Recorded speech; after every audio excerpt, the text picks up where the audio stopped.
ठीक है रे, विजिबल है सब, दिख रहा है. Yes, sir. Alright. So let's begin. We have finished nanostructure classification, right? After that classification, now we are able to understand what are the different classes of material that can possibly exist by using KDML classification or Greeter classification. Alright.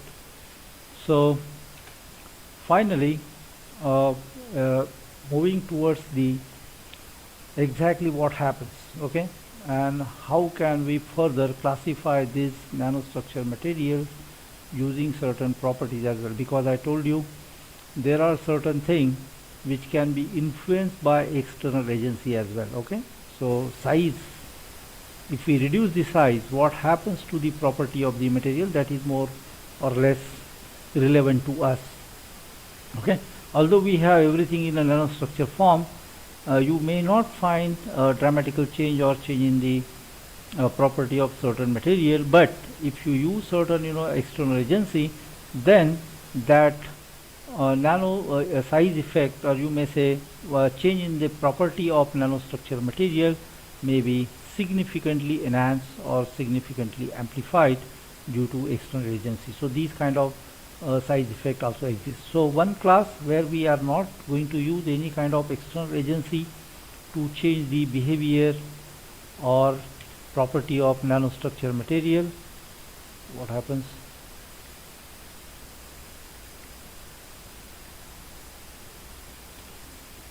Okay, and second we have got, I hope everything is clear. Okay, so what we have here is, let us see, we have finished this nanostructure classification and we'll move towards understanding the change in the property, or maybe peculiar approach, or maybe cordial one, that really doesn't matter, but there is a certain degree of change.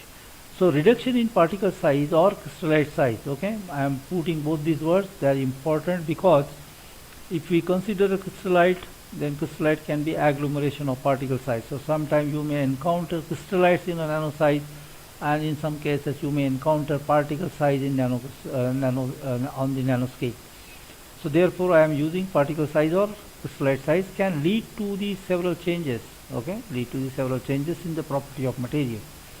Crystal structure of material mainly determines the property that I have repeatedly told you, that it's a crystal structure that determines the property. But when we are talking about the solid, then it's a microstructure. Solid means we have a fine powder, we put them together by some mechanism and we form the product. So in that context I am saying a solid, okay. So solid then means that means we are talking about the microstructure, and any kind of material you take, crystal structure is the building block. So somehow it is a crystal structure that matters really, and it determines the property of material, and therefore structural changes can alter the property of solid as well, okay. For example, here what I am just quoting few of them. Y2O3, it's in a monoclinic structure, okay, room temperature structure, or when we have a polycrystalline Y2O3, it's a monoclinic structure. What is monoclinic structure? Now you know A is equal to A not equal to B not equal to C, alpha is equal to beta is equal to pi by 2, and gamma is equal to not equal to gamma. So those are the conditions for a monoclinic structure in the first setting, and second setting you find beta not equal to alpha and gamma is equal to pi by 2. That's the second setting. Tetragonal cubic structure, tetragonal structure of zirconium oxide, okay, all of these are actually refracting material, and they are good insulator as well, and we use this material as a high K dielectric materials, okay. So their structural property is very important as far as CMOS technology concerned, because these materials can be used as a high K dielectrics in gate stack. So effectively you are actually changing or trying to tailor the leakage current of transistors. So where we use this kind of dielectrics. So these are the important materials. So if critical grain size, okay, if a grain size is approximately 30 nanometer, this kind of transition can be observed. monoclinic to cubic. Okay. Similarly, in case of ZrO2, tetragonal to monoclinic transition can be seen. TiO2 enters to rutile. Okay, all of these two are actually crystal structure. Rutile is actually tetragonal one, but they are the original minerals, so structure is just named that way. Barium titanate cubic to tetragonal, critical grain size is 120 nanometer. Okay, so if you cross this limit, or if you reduce the particle size beyond this limit, possibly what will happen is something will certainly change, and you may find some different kind of structure.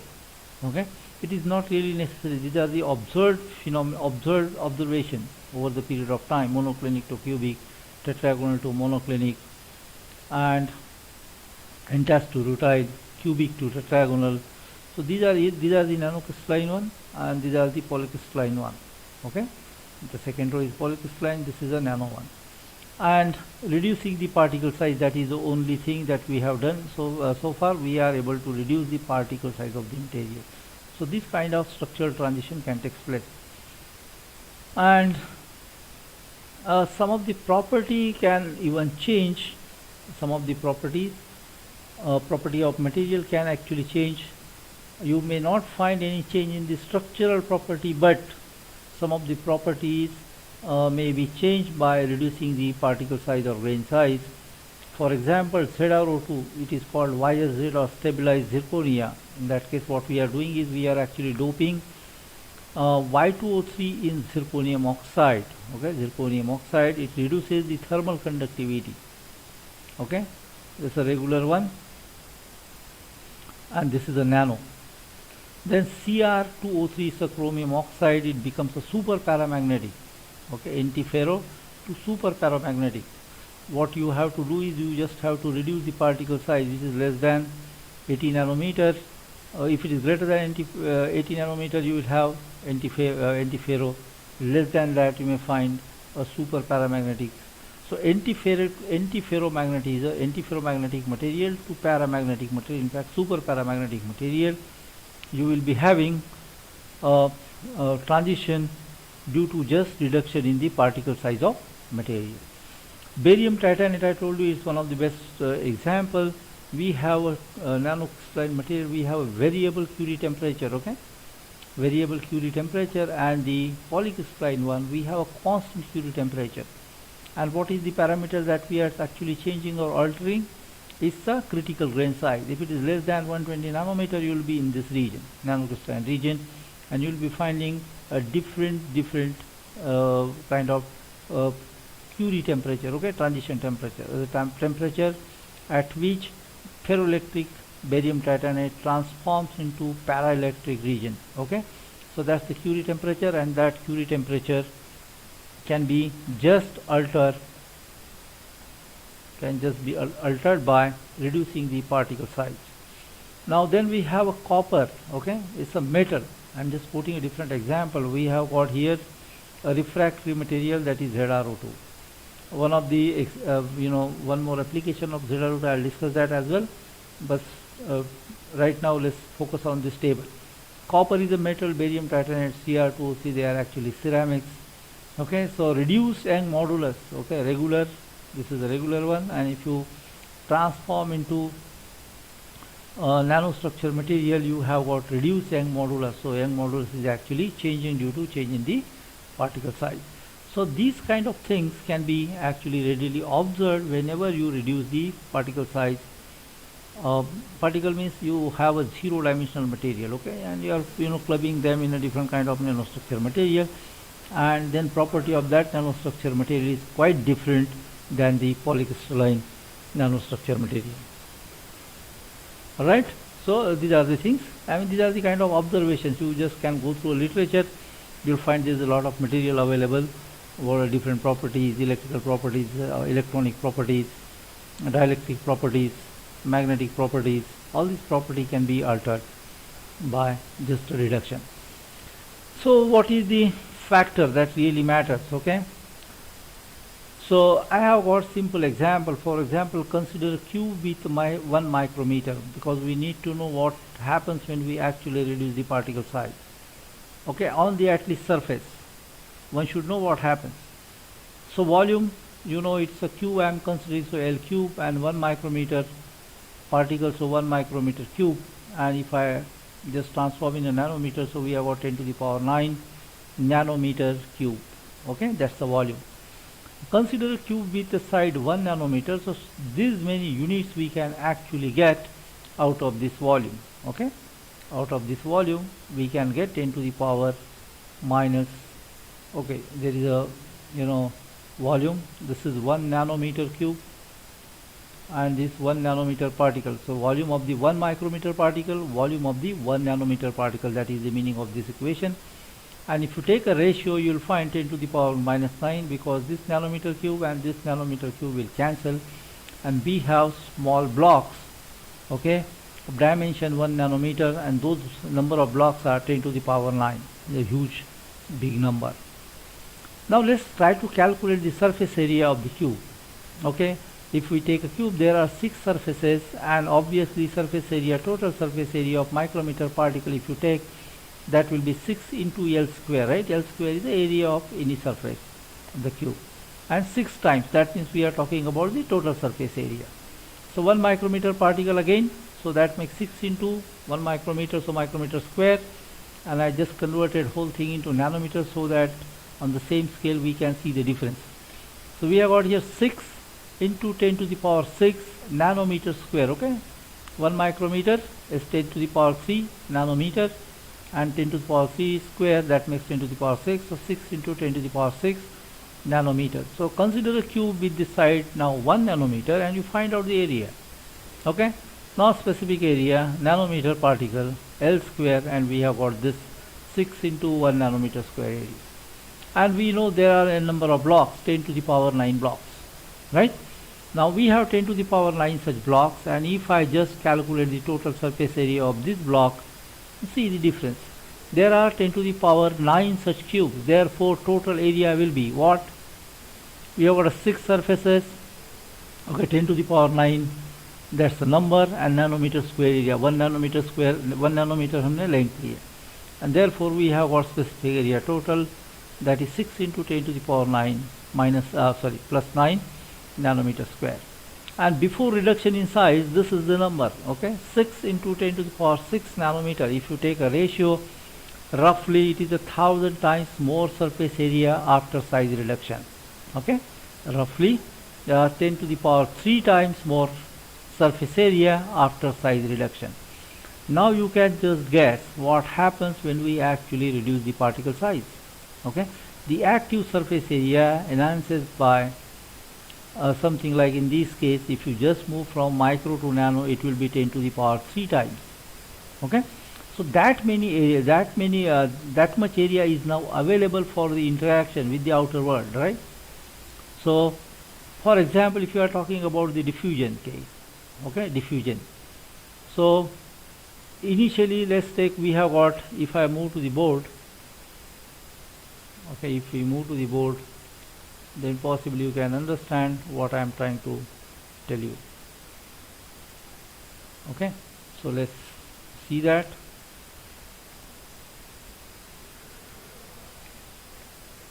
Alright,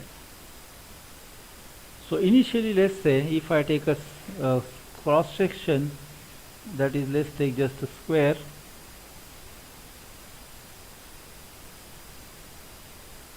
Okay, that is how we think. Now I divide it into 4 blocks. I just divide them into 4, divide it into 4 blocks, and you'll find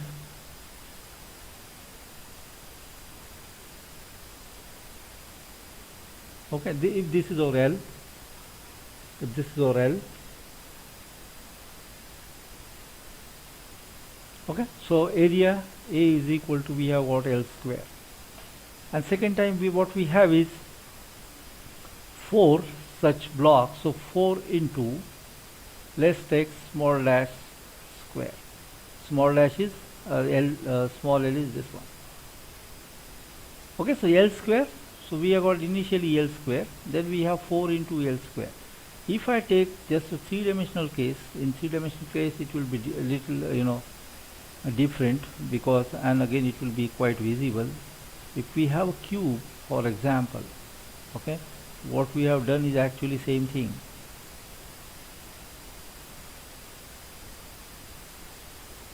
Okay, this is our cube. Let's take, or any size of block you can consider, not necessarily a cube.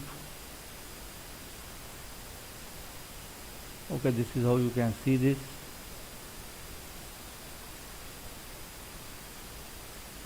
Okay, if I divide this into smaller block, okay, if I divide this into smaller blocks, for example, what happens? Effectively, we are actually increasing the number of sites available for the interaction. Okay, effectively we are increasing the number of sites available for the interaction. Alright, so this is the kind of, this one we have got something like this, the smallest part you can say.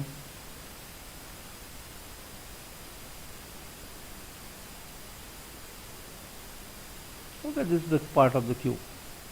Okay, now this much area you have available. Now what we are doing is we are additionally adding 1, 2, internal 3 and this bottom 4.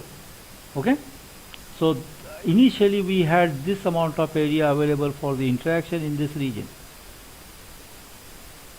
Okay, after reduction in the particle size, okay, this is the one again, this much, possibly outer one, so we can say that this area was available for the interaction. After reduction in the particle size, what we have is additional surfaces 1, 2, bottom, right?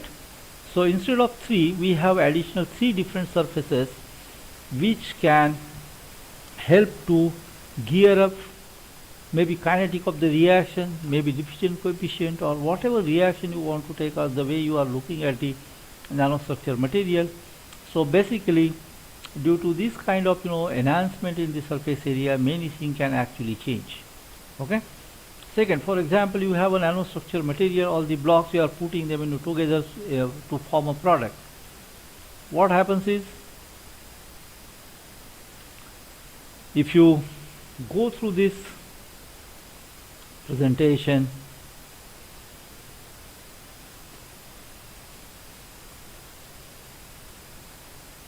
something wrong with the PC. Okay, when particle size of the particle is reduced from macro to nanoscale, a dramatic change in all its properties observed. Such a phenomena actually are called size effect. Okay, that's the typical definition of the size effect. And the way I told you, there are two types. One, intrinsic one, and other one is extrinsic one. In case of intrinsic size effect, you don't need any external agency, okay, to change the behavior of nanostructure material. It is just the reduction in the particle size or crystallite size. Okay, that's the intrinsic kind of size effect. And in extrinsic case of size effect, you are reducing the particle size, your material is in nanostructure form, and still you need some external agency to change the behavior of that material. So we have what? Extrinsic size effect. So intrinsic and extrinsic, there are two types of size effect, and we'll see what happens on its effect on different properties. Okay, first case, we have got a structural change in the property, a structural change. Okay, change in the lattice constant. Structural means we are talking about the change in the lattice constant or alpha, beta, gamma, or anything else. Okay, maybe atomic position, something like that. So these are called structural property. Influence of size reduction on change in the lattice constant.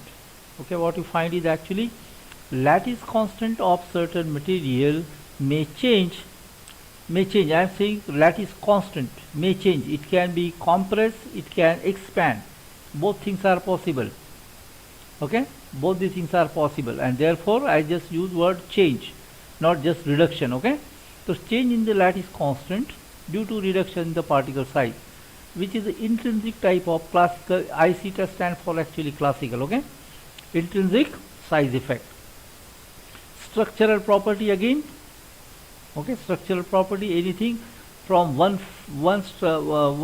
crystal structure to some other crystal structure transformation, That kind of thing can also happen, and that is again classified as intrinsic size effect. C stand for classical one, we'll discuss that as well. Mechanical properties, okay? Mechanical properties, enhancement of the hardness and strength, okay? Enhancement of the hardness and strength arises of superplasticity, raising of wear resistance, which is very important, you know, raising of wear resistance. Wear resistance means you can actually extend the life of your product, okay? Extend the life of your product, because that particular product may interact with the surrounding, okay? It may be you are sliding something on, it's a cyclic loading, or you are using that, sliding that particular part on some frictionless surface. So but that wear resistance certainly matters, because how long that material can sustain this particular action. So that is determined by the wear resistance, and if we use a nanotechnology, your wear resistance can actually change. So you can use that product for a little longer time, so it can extend the life of your product, okay? And this enhancement of the hardness and strength arises of superplasticity, okay? It is because of superplasticity, something can flow very easily. Then thermodynamical properties, increase of heat capacity, okay? What we know, heat capacity, okay? Energy required to raise temperature of some material by 1 degree, that's the heat capacity at constant volume or at constant pressure. So that heat is generally measured by the internal energy of the crystal, but just a change in the particle size of material, okay, just if we change the particle size of material, this basic fundamental property even can be altered or can be increased, okay? Increase of thermal expansion, okay, which is again quite relevant. For example, you are using something at 40 or 50 degrees Celsius temperature, and at 40 or 50 degrees Celsius temperature there is some thermal expansion, of course, whether metal, insulator or semiconductor, that is always there, but you can increase that, okay, increase the thermal expansion coefficient if you need. So this sometime it can have an adverse effect as well, and sometime it can have a good effect. In this case, if you increase the thermal expansion coefficient, then possibly some of the limits may change, okay? So that may restrict the range of the temperature for your product. Decrease of Debye temperature, okay? This Debye temperature actually is very relevant number in case of superconductors. So we can actually decrease that by just reducing the particle size. So region of transition can be changed from ordinary conductor to superconductor. Stabilization of high temperature phases, okay? If you go through literature, one of my own paper exists, a zinc oxide, okay, zinc oxide that crystallizes in a hexagonal structure, which is a Roosite structure, okay? And I was able to stabilize in the cubic one, a rock salt structure, by just restricting the thickness of that thin film, okay? Everything in a nano form, and we have got this phase which crystallize into rock salt structure that is usually stable under very high pressure, okay? So this thermodynamical property can be actually altered by just reducing the particle size, okay? Few more example we have, electronic property, increase of the band gap, okay? Have you ever come across the band gap can be changed in general polycrystalline material? No, you have to dope certain things possibly. For example, in silicon, band gap energy is 1.12 electron volt, okay? And if you dope heavily silicon, then Fermi energy can be moved, okay? Fermi energy can be moved towards the conduction band or towards the valence band, depending on the kind of doping that you do. So but band gap as always a constant 1.12 electron volt, but that band gap even can be changed by size effect. And now we are using here IQ for intrinsic quantum size effect, okay? Intrinsic quantum size effect arises of phonon generation, raising of conductivity under the low temperature in semi-metallic bismuth. Bismuth is a metal, semi-metallic bismuth. So you can raise the conductivity under very low temperature, okay? So which is again, if you increase the temperature, what happens? If you increase the temperature of any metal, what happens? Its resistivity increases and therefore conductivity decreases.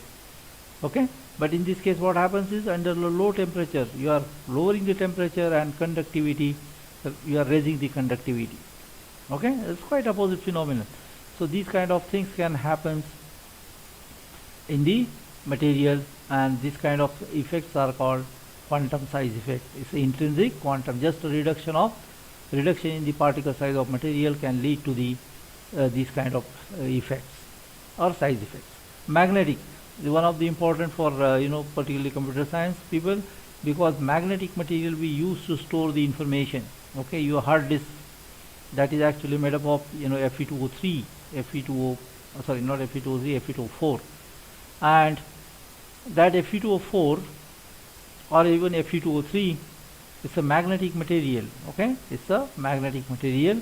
Increase or decrease of coercive field at critical D. Okay, what does it mean? If you are increasing or decreasing coercive field, that means a needle, whether it can be used as a permanent magnet or ordinary magnet. Okay, ordinary magnetic material or permanent magnetic material, that can even be tailored by changing the particle size. Okay, this is again intrinsic quantum.